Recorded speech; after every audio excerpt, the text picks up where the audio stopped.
My name is Shannon. The conference room was in chaos. Executives were whispering furiously, and the CEO, Mr. Thompson, was turning purple with rage. It all started when my client, Mr. Lee, insisted on meeting his portfolio manager in person. I remembered the day I first walked into Thompson Financial. I was fresh out of Yale with an MBA and years of investment experience. I was confident, ready to make a name for myself. But Mr. Thompson, after a quick glance at my resume, sized me up. We have an opening in the maintenance department. Someone to clean, organize files, and water the plants. Interested? I saw the look in his eyes. The dismissal, the assumption that a young Latina like me in a simple suit couldn't be more than a cleaner.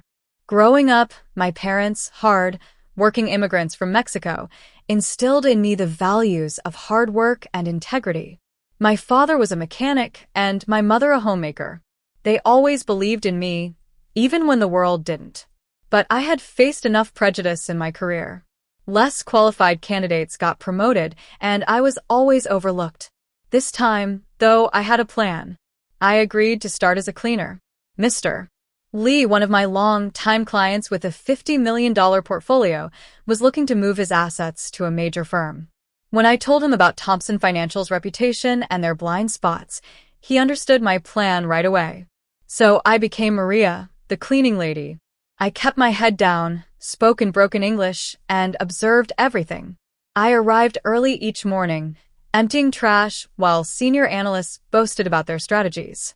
I organized files and overheard all the firm's secrets, unhappy clients, struggling portfolios, and managers cooking the books. Mr. Lee transferred his portfolio to Thompson Financial with a condition. He would only work with an anonymous analyst known only to the compliance department. The firm, eager for the big account, agreed.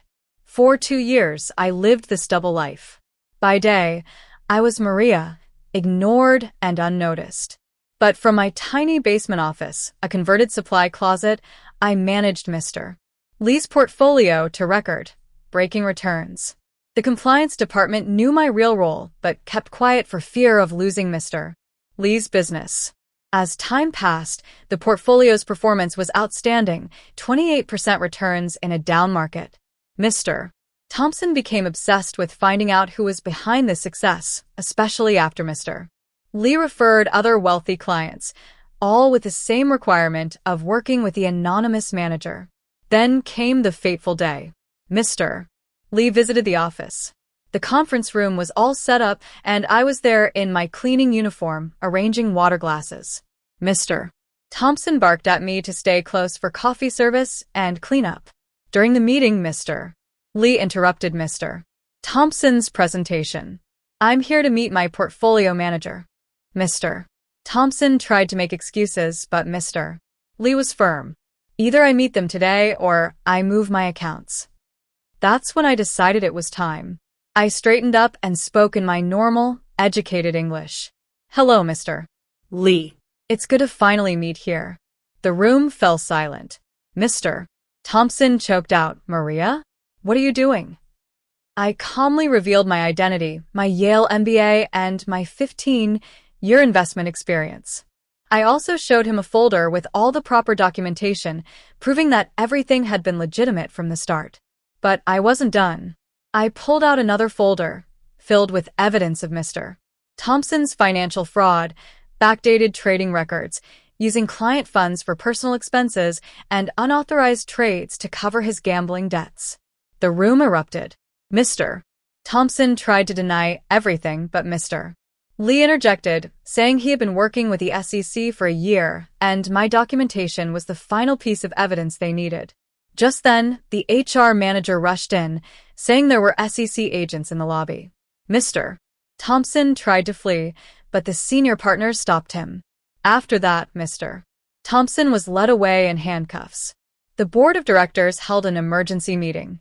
I presented all I had discovered, and it was clear the corruption ran deep.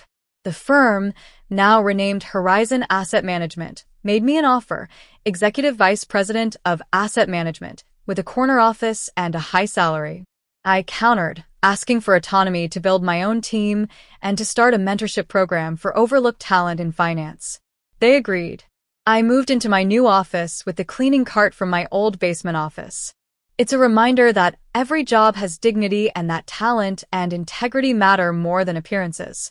The mentorship program has received over 200 applications, and I'm proud to be changing the system, one step at a time.